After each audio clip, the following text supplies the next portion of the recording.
coal and gas and oil, and not to mention radiation causing cancer from nuclear. And all of that would be replaced. See, I mean, all that's gone.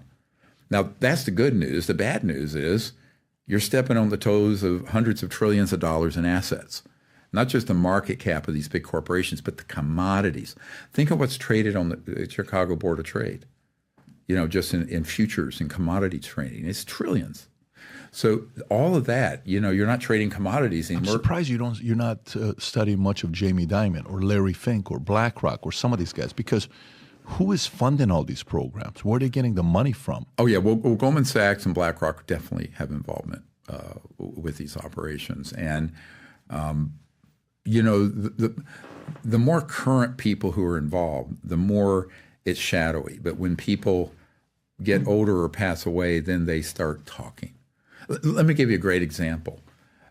After World War II, at the end of the war, there was a man named Paul Mellon, who was, the Mellon, Carnegie, the Mellon family, one of the few billionaires in the world in World War II.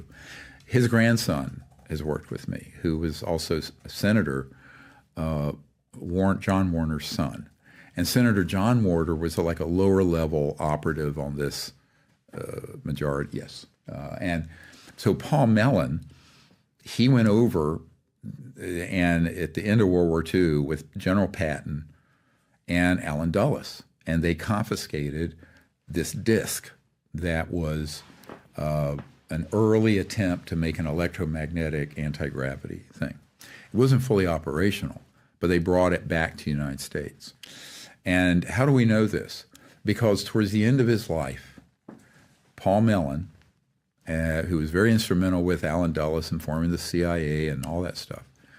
Remember, the OSS became the CIA, the OSS during World War II. And when he was getting older, he had had a couple martinis and told his grandson, John Warner IV, that in fact he had gone over there and brought this thing back, and that it was not one of the jet rocket thrusters, it was electromagnetic and anti-gravity. And so, I mean, that we're talking now the end of World War II in Germany in 1945. So that is something, what you find is that as some of these folks get older, before they meet their maker, as it were, they start telling things to me or to other family members who then share it. So that's, a pattern that in terms of, I have debriefed, if you look at this list, there's 760 whistleblowers and witnesses, but I've met with more. Some of them I never quite get their name. There's probably over 1,000. But all the people on that list I've debriefed. I mean, over 34 years. So I carry that in my head, which is why I'm trying to put some of this down, in case something happens to me. Which president have you had direct contact with, you spoke to, that is interested in this? I've never spoken directly with any of the presidents. Only people who've been on their cabinet or people who have been like the CIA director or people who worked with them. No, I've never met with any of them directly. All of them been asked to. Any of the recent, who's the most recent, most powerful people you've spoken to that's reached out to you? Mm-hmm. Oh, I think by far this former chairman of this Fortune 50 company. I mean, he's holding all the cards. Is he respected by a lot of people? Is he somebody that has a reputation? Oh, yes, he is. He would be. Yeah, he very much would. He would be. So okay, as a president, you get to campaign. You're done now. I'm going to run for president 2024. I'm campaigning for human rights. I mean, we're going to fix the border. We're going to go. Climate change is a number one issue, and the economy is stupid. And then we're going to focus on all this stuff, right? All these things that they say they're campaigning on. Okay, great. What's the riskiest thing to campaign on? Let me kind of give you a couple of them, and you tell me. Okay, one. Here's what my campaign is going to be. Why is it that only 2 countries in the world allow big pharma to advertise on TV?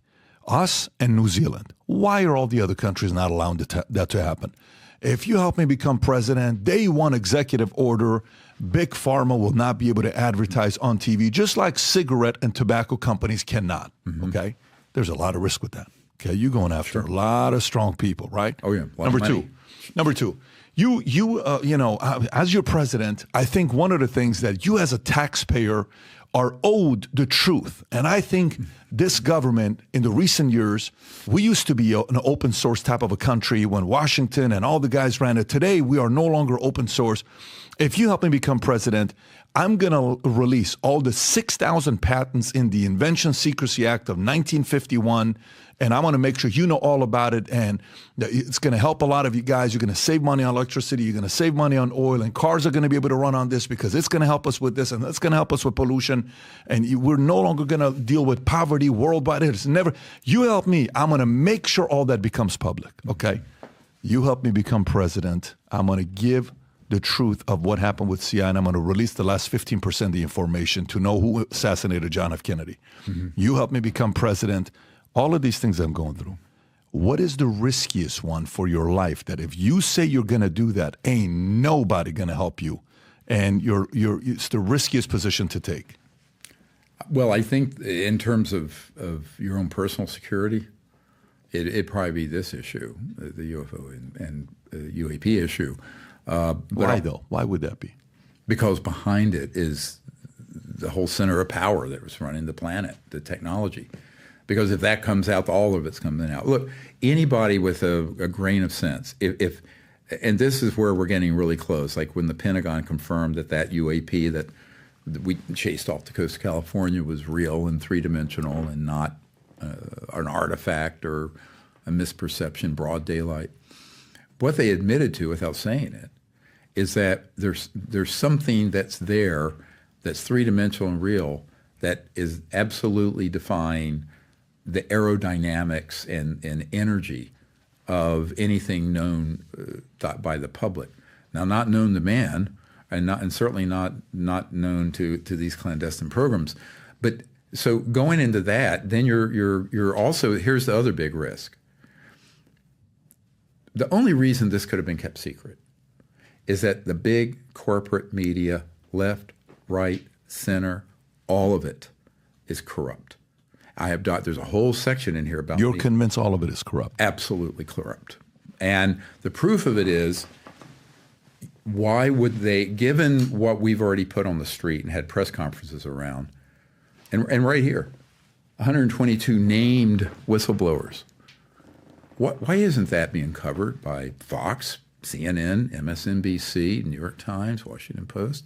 So if you go in here, you will see that on certain issues, the media is actually the most culpable for the secrecy, because the fourth estate, which is what the media is called, and is supposed to be a watchdog against these excesses of the government and abuses of power. And we're talking the biggest abuse of power in my lifetime, and certainly in the last 70 to 80 years. And why wouldn't there be investigations on that? So let me tell you a little story. It's apocryphal. But Mike Wallace was a famous reporter for 60 Minutes with CBS. A good friend of his named Bob Schwartz was on the board of Time Life. I knew him very well. And I was at a meeting in New York back in the 90s. And Mr. Schwartz told me about how Mike Wallace had gotten some government documents from a source about the UFO issue. And he said, this is the biggest story in history. This is the biggest secret in U.S. history. And he was going to do a 60-minute special on it. At the time, Westinghouse, the defense contractor, owned CBS, and basically, out from the top, Mike Wallace was told, you'll do no such thing. And he went into a very deep depression. In fact, he went on Larry King and admitted he'd become suicidal because he realized he was a fraud. He used that word. Now, he didn't tell this part of the story. His friend Bob Schwartz told me at a salon, in New York, I think. He told Larry King he thinks he's a fraud? Mike Wallace did. You can go find that thing. He says, why were you? He said, well, I just thought I was a fraud. And so somewhere in there. Now, I saw that episode, and what Bob Schwartz said, Robert Schwartz said, look, he was so devastated because he thought, here we are, the premier investigative journalist. We take on anything. He had never been told he couldn't do a story. He was not allowed to do this story. He was flat out stood down, sat down hard, and said, no, you will not. Now, I have dealt with many media people very high up, and they've had the same thing happen to them. There was a guy named Ira Rosen who was the executive producer of 2020 and Primetime Live. And after the first National Press Club event that we did in 2001, May, it's 23 years ago, he approached me and he wanted to have this first sort of tranche of whistleblowers and witnesses come forward. And so he came out to my home, my farm in Virginia, near University of Virginia, and I gave him 35 digital hours of summaries of these testimony and hundreds of pages of government documents. He says, if this is true, this is the biggest story ever in U.S. history. I said, yeah, it is. So I said, but I don't think they're going to let you do it. He said, oh, I'm the executive producer of this and that. He had been with, by the way, 60 Minutes. And I think he's back there now. I'm not sure. Anyway, this is a long time ago, 20-some years ago. And I said, Ira, I don't think they're going to let you. A couple weeks later, he calls me up. He says, well, Dr. Greer, you're right. They won't let me do this story. I said, oh, Ira, who are they? And he says, Dr. Greer, you know who they are. And so we stayed in touch for a few years. Now, I can tell you account after account after account like that. So when you get really close to truth, now if you cover nonsense or something that's disinformation or, I was attacked by an alien and raped and have babies floating around Alpha Centauri, they'll cover that. I mean, the media will be happy to cover nonsense. But when you have hard evidence, interesting, they're not going to cover it. And I don't care how high you think you are in that food chain in the media. I challenge anyone listening to do that. Now, look what happened to Tucker Carlson. I don't know if you know who Tucker Carlson is. He was on Fox. I was on the show a month ago. Oh, okay. Yeah. Well, I would like to be on it. But see, he got gaslit. He had a whole bunch of disinformation people come to him and provided him with enormous amount of false information. And so one of the problems is, a little knowledge is a very dangerous thing on this issue. And it's very easy for someone with a limited amount of access and information to have people come in and steer them in the direction of the aliens are eating us for lunch and taking our babies, right? That whole rubbish. But that is really the stock in trade. So if you move in that direction, doors will open. If you actually start putting out the truth, every door will close. Same thing with Hollywood. I had Arnold Kupelson, who was a huge billion-dollar producer back in the 90s. And you'll see in the archive, 1997, I did a congressional briefing offsite with the first early gathering, or the second early gathering of whistleblowers. The first gathering was 1995 at Asilomar in California. This was 97 in D.C., but at the Georgetown Weston. And so members of Congress came, and Dan Burton, who was chairman of Oversight, came, and this was all, there were people were very interested in hearing this. This was not public. It wasn't in the news. And what I found was one of the men who came, he was going to tell the members of Congress that next day. We had a day first where we met about having been on an interagency committee back in the 70s where they could hit a button basically and stage an alien attack on the planet and all that. And that all that had been in place before he got there, and I think it was 73 or 4. That night, some guys that he had worked with came to the hotel, took him from his hotel room to a secure site out in Virginia until those briefings for members of Congress was over. Now, some of the raw footage of that meeting is in this archive now. It was old Hi-8 or VHS tape. It is not cinematic. It's not a production, but it's interesting, very interesting. Ever since you released this, has anybody weird reached out to you? Well, people weird reach out to me all the time, but I'm talking threats. I'm talking we're going to release this thing you did 22 years ago. Oh, sure. Stuff that happens all the time. I just ignore it, and I have. What's good with the folks who are around me now, they monitor what's going on around me. One of your friends before we came in here asked me this, and I said, nothing like that's going to happen and not be known. And so now that there's a SAP stood up to literally arrest and create a criminal case against someone who pulls those kind of illegal operations. You can't threaten. If you threaten someone, that is in itself a crime, right?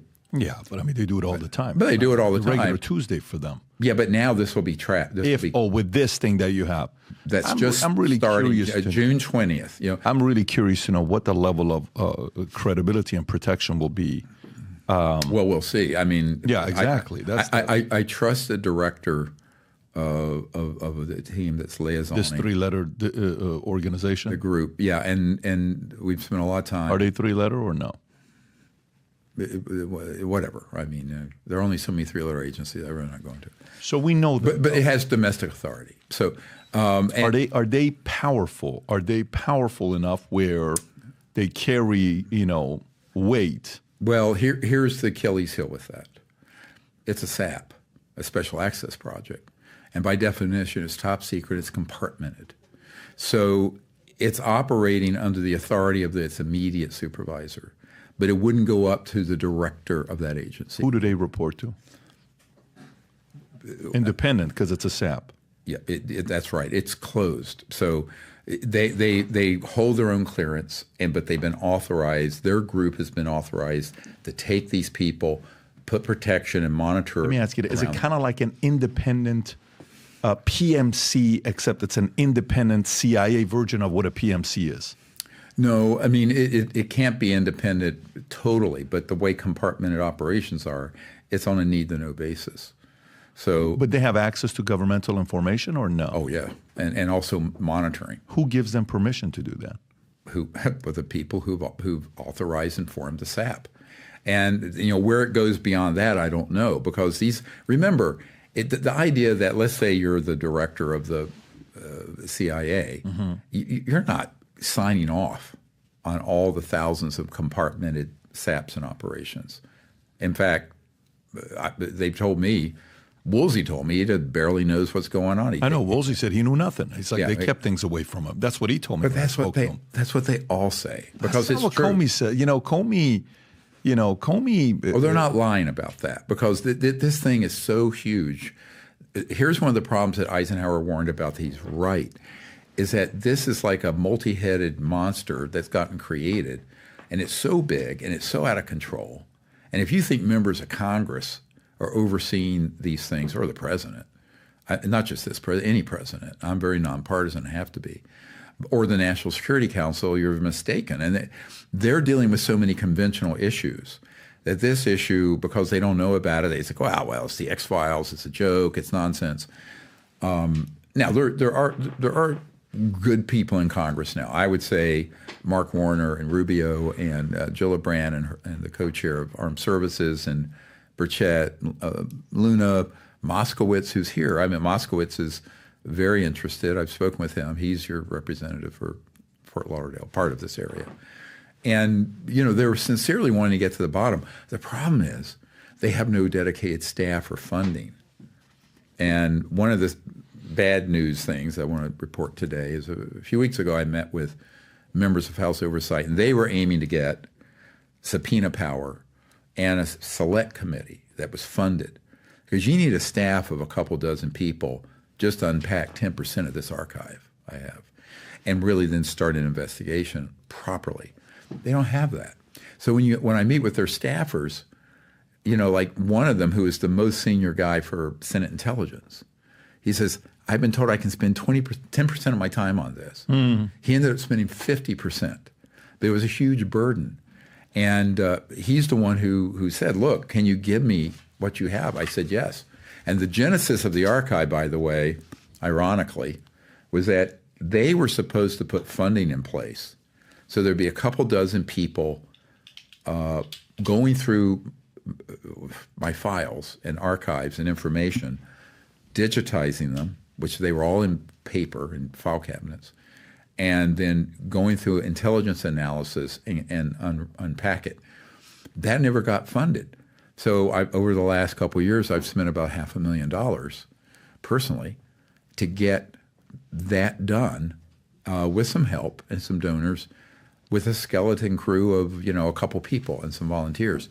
So that's why the archive is still not fully organized yet. I'll admit it needs a lot of work, but I wanted to get it out there for the public as sort of Let me ask this question on the nuclear side, right? You know, you hear stories about, you know, a lot of times when the aliens show up is when we're in war or nuclear, you know, Absolutely. fears and all this stuff. And then you hear about the time where Eisenhower is on vacation and he steps away for a few days.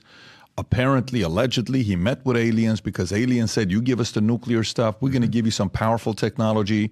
The world was so worried about it that even Associated Press reported that Eisenhower's dead. He died from, you know, cancer or heart attack. They just made up some kind of a story. Right. And he was alive all along. Now, you know, some say that's a myth. Some say that's true. No, I have a document from the Ministry of Defense of I want to hear it. France. Well, that's in here too. And there was a man who reported out about that meeting. It was at Muroc, M-U-R-O-C. It's sort of near where Edwards Air Force Base is now.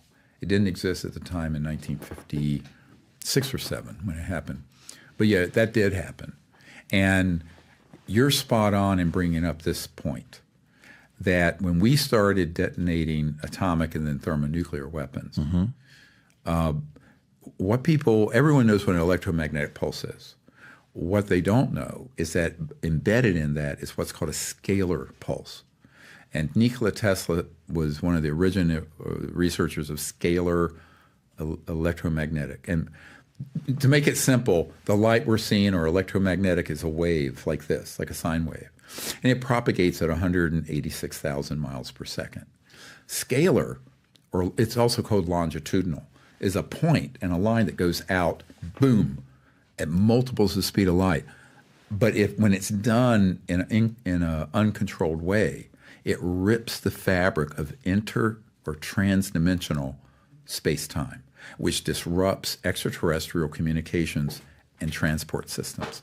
So when we detonated the first atomic bomb, boom, all of a sudden there were ET vehicles investigating everything we were doing on this planet, because it wasn't just that we were on a path where we could kill ourselves. We were disrupting other operations that are extraterrestrial. And very few people understand this. Now, there is an FBI document in the archive. I understand once we released it, it became the most viewed document on the FBI website. Which one? And it was a memo from Guy Hottel, H-O-T-T-E-L, to J. Edgar Hoover from 1947 from Roswell, where we had those, it turned out 3 ET vehicles that went down. One wasn't found until 1950 or 51. And it's a memo where he said that apparently we retyped it because it's so hard, it's so old and hard to read in the 40s, that when they had a new, quote, radar system that when they switched it on, messed up the guidance systems of these ET vehicles, these discs that crashed. Well, remember, radar is a euphemism for both what you think of radar, where you kind of paint the fuselage, it's the beams that go out and bounce off an aircraft, metallic, come back, and you track it. But radar is used to track, but then embedded in it can be an active system. And so what they had done, they had put a classified, by 47, they knew these ET craft were all around our nuclear facilities. Roswell was the only nuclear bomb squadron in the world, or atomic bomb squadron, technically. It wasn't nuclear yet. And thermonuclear. It was atomic, like at Hiroshima, Nagasaki. But that was the only place on the earth, was the Roswell Army Air Base. And so they were trying to track and knock these things down. So that new radar that's mentioned here hit, and they embedded the scalar signal, and these are all electromagnetic craft. They're guidance systems or propulsion. So it's not like you're hitting them with a missile or a laser. It's these weird directional energy weapons that are cross over into this scalar area. And to this day, when I was over the Black Site in September, about a month before I got injured, there was these massive electromagnetic pulse generators, but they also have embedded in them. So you can target an object with that, hit it, but you also have the scalar, and that can cause these ET craft to get stunned or lose control and crash. So some of the people I'm working with currently have been on those retrieval teams that are actively still doing that. In fact, one of the sites I went over, and I'll show you this video, that 1 or 2 ET craft per year are knocked down there. And it's very worrisome. Worse is that if a civilian aircraft goes in over that temporary flight restriction area, they knock it down. Let me ask you this: when we're talking murder. Here. Yeah, so, no, I mean, listen, this is weird stuff, and that's still going on. Right, that is still happening today, right now, as we speak. The level of technology. Okay, some of the stuff that we got, 0-point energy, teleporting, like the concept of teleporting. Is that something that's out of the ordinary? Is that currently? Do we have access to it? How long have we had it? Who invented it?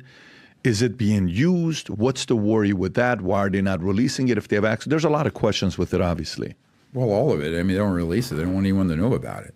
But if you look at the testimony of one of our witnesses, Fred Threadfeld, 1953, he was at a Canadian Air Force base, and they were experimenting with that so-called teleportation. And he said it was so funny. They were using, everyone smoked back then, these big ashtrays, and it would be, an electromagnetic system here, and at the other end of the base, another one. And this ashtray would go, boom, teleport. Now, Einstein, when he said the same particle could be in two places at once, he called it the spooky effect. But really what it is what's called quantum entanglement, where every point in space and time is connected to the other. And if you look up quantum entanglement, that's what this is. But imagine doing that not just with a particle, but with a whole object or a spacecraft. So those experiments were going on also, 30s, 40s, 50s. But when they began to unpack and really have some of the most brilliant minds, I mean, I will tell you, the smartest people I've ever met, with certainly IQs north of mine, have been working on these projects in underground. So you're convinced teleportation is a real thing? Oh, it certainly can be done. When you're reading it, it says teleportation is the theoretical transfer of matter or energy from one point to another without traversing the physical space between them. It is a common subject in science fiction, fantasy, literature, film, video games, and television. In some situations, teleporting is presented as time traveling across space. The use of matter transmitters in science fiction originated at least as early as 19th century. An early example of scientific teleportation is found in an 1897 novel, To Venus in 5 Seconds by Fred Jane. Jane's protagonist is transported from a strange machinery containing gazebo on Earth to planet Venus. A common fictional device for teleportation is a wormhole. In video games, the instant teleportation of a player character may be referred to as a warp. So if that exists... Well, it does. I mean, how are you going to go from one star system to another? Just bear with me a minute. If you're in 1% of the way through our galaxy, the Milky Way, is 1,000 light years, which at the speed of light, which you can't go, because as you accelerate the speed of light, you become infinitely massive. So it would be 1,000 years one way, 1,000 years another. So in order to traverse interstellar space, and this was concluded early on by the fact they were here, and we downed some of them, you have to do basically your bending space-time. So visualize this, like a piece of paper. I don't have one, but you have a star system here and we're here. Instead of going in a straight line, even at enormous velocities, like our space shuttle and what have you, through these very high voltage electromagnetic systems that also create gravitational waves, you can bend space-time. So the piece of paper does this. So the 2 points come right here. So you're actually, that's where you get into this whole non-locality in physics and quantum entanglement in an applied setting. So the fact that it's relegated to science fiction is fine. It doesn't mean that it isn't being done, because it has to be. You're not going to be able to travel through interstellar distances in any way during any species lifespan without obliterating, as it were, linear space-time. And it doesn't mean you're not traversing, but you're moving trans-dimensionally. So let's look at it from the point of view of it's like a quantum hologram. A hologram where, like, if you had a hologram of Marilyn Monroe with her skirt, if you zoomed in on one little part of it, it would have the entirety of her image in it, and then zoom in again and zoom in. So when you're talking about a quantum sort of holographic view of the universe, which is a correct one, then you're not traveling in a straight line. And you're using, however, a whole new area of physics. And this is not going to be in your physics textbook or at MIT. It's in these classified areas. And that's why I tell people, I'd say some of the very smartest physicists and electromagnetic engineers I've ever met work in these projects. And they're in, usually most of the time, they're in a deep underground military base. I want to read this. In 1993, Bennett proposed that a quantum state of particle could be transferred to another distant particle without moving two particles at all.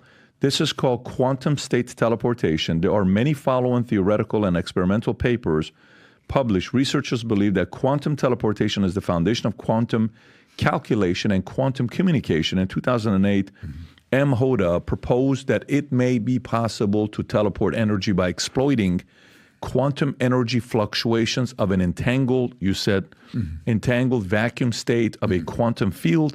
In 2023, zero temperature quantum energy transportation was observed and recorded by Kazuki Ikeda for the first time across microscopic distances using IBM superconducting computers that are used by quantum computing. What?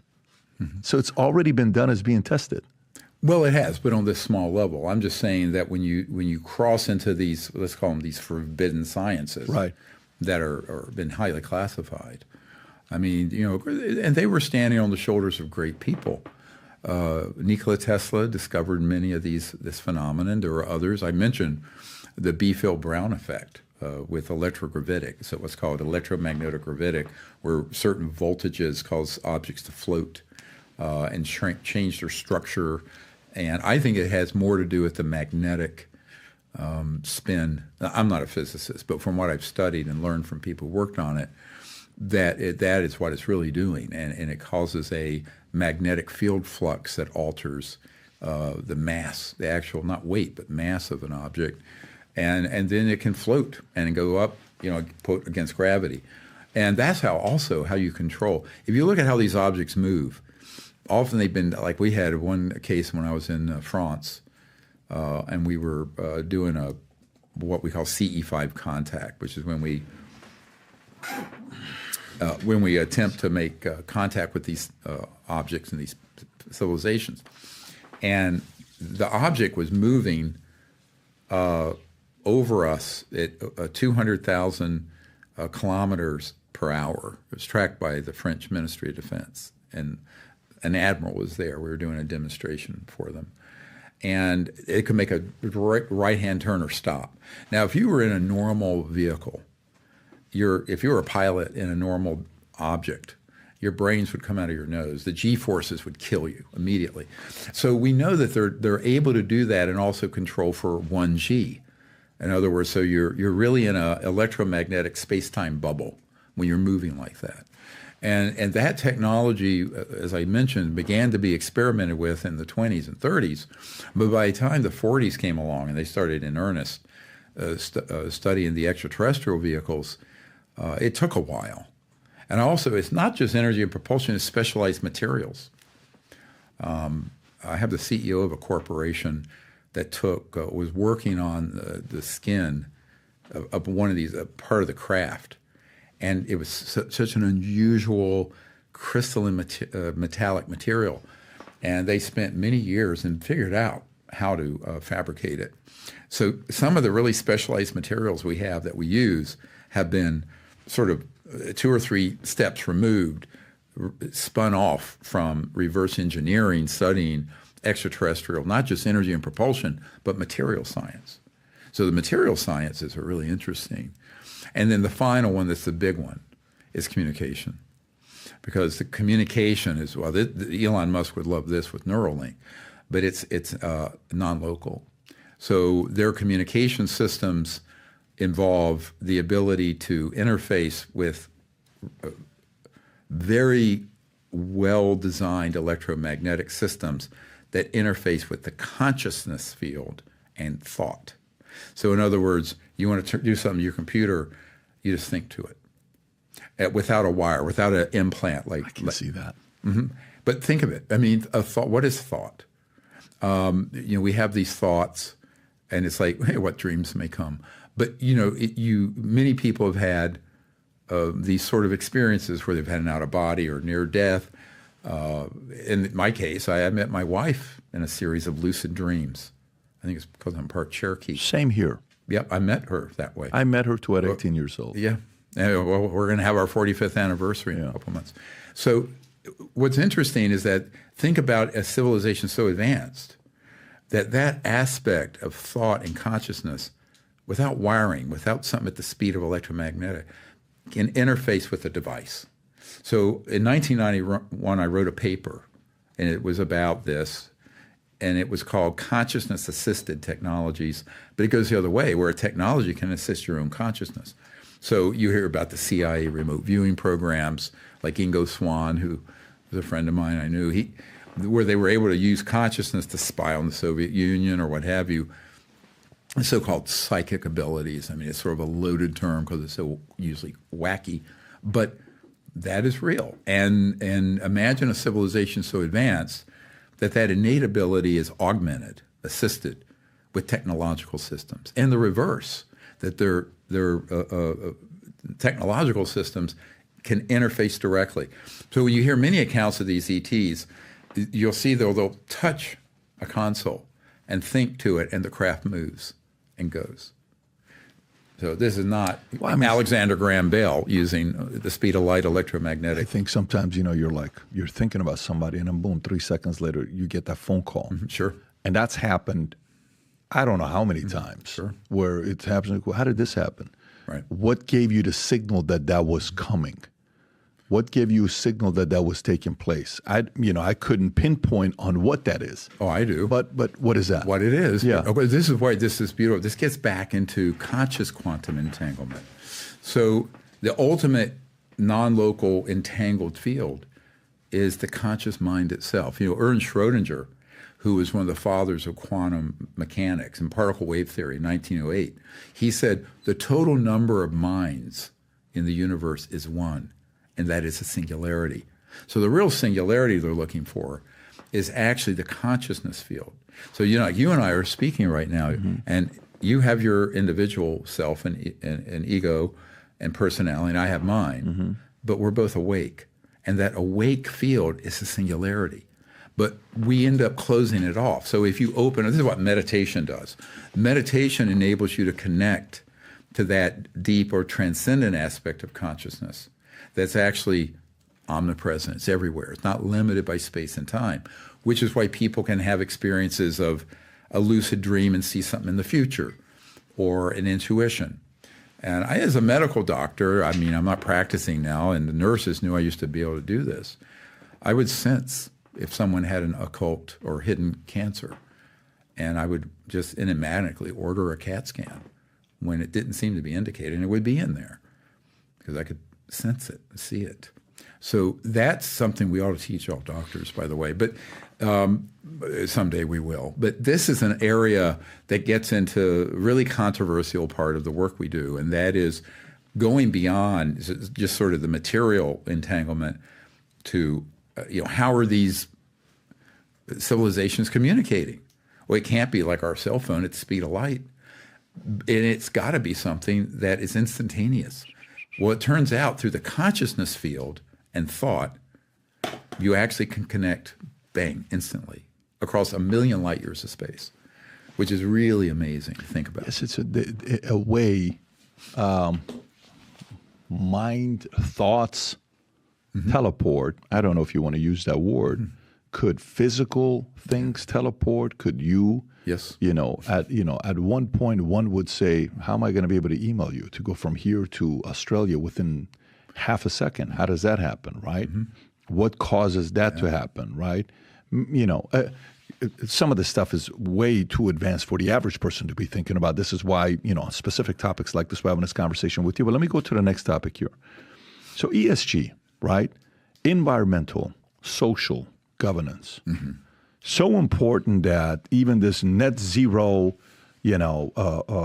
asset managers initiative, I don't know if you're familiar with it or not. Are these guys noble people, or are they full of shit? Well, to be honest with you, I think many of them are well-meaning but uninformed. In other words, You're not going to, I have the largest legal allowable solar farm in Virginia at my farm because the state caps how big it can be. And when our power went out in a snowstorm, we had no heat. We had nothing. It barely, I mean, this is a joke. You're not going to run a planet with 8 billion people with solar and wind. Now, with these zero point, quantum vacuum, these sort of technologies that have been confiscated, patents have been confiscated, what we've been talking about, that would get us there very quickly. But so I think their aspirations may be, in fact, noble, but their methodology is fatally flawed because they're not going to get there with any of the schemes that they're planning now. And that's the frustration here. Now, ironically, I was at a meeting in 2013 off the coast of Australia. It was a group of world muckety-mucks. I was asked to give a keynote at this thing. I think it was 120 people flown in on this island. And one of the people there was the head of international, I think it was International Greenpeace director. He was so hostile to what I was saying because I pointed out that the only way we're going to get to these solutions to clean up the oceans and the air and all this and is to bring out these technologies. And he wouldn't hear of anything except the orthodoxy of wind and solar. And I said, but, have you actually run the numbers on that? You can't get there from here.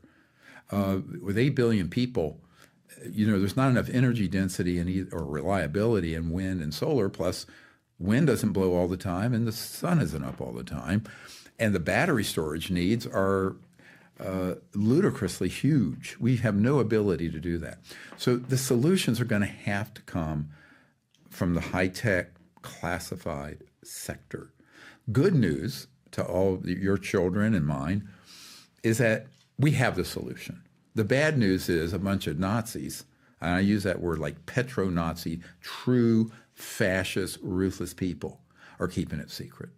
And I'll just put it on the table. And you're not going to get there by wishful thinking and holding hands and singing Kumbaya.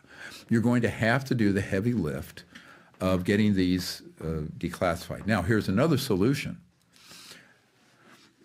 I've made an appeal, if there are people of high net worth, to put together a venture capital fund that would be an angel fund to create an open source R&D lab on this kind of electromagnetic and physics.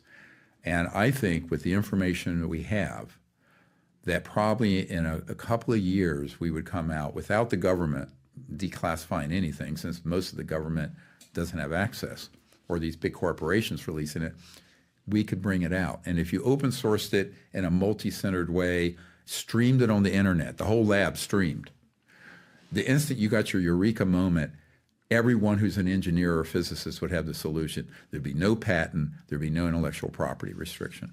That's what I've been proposing that we do. And honestly, if you're actually wanting to spend a fraction, a millionth of a percent of what they're going to spend on this scheme, you'd get to this solution probably in a couple of years.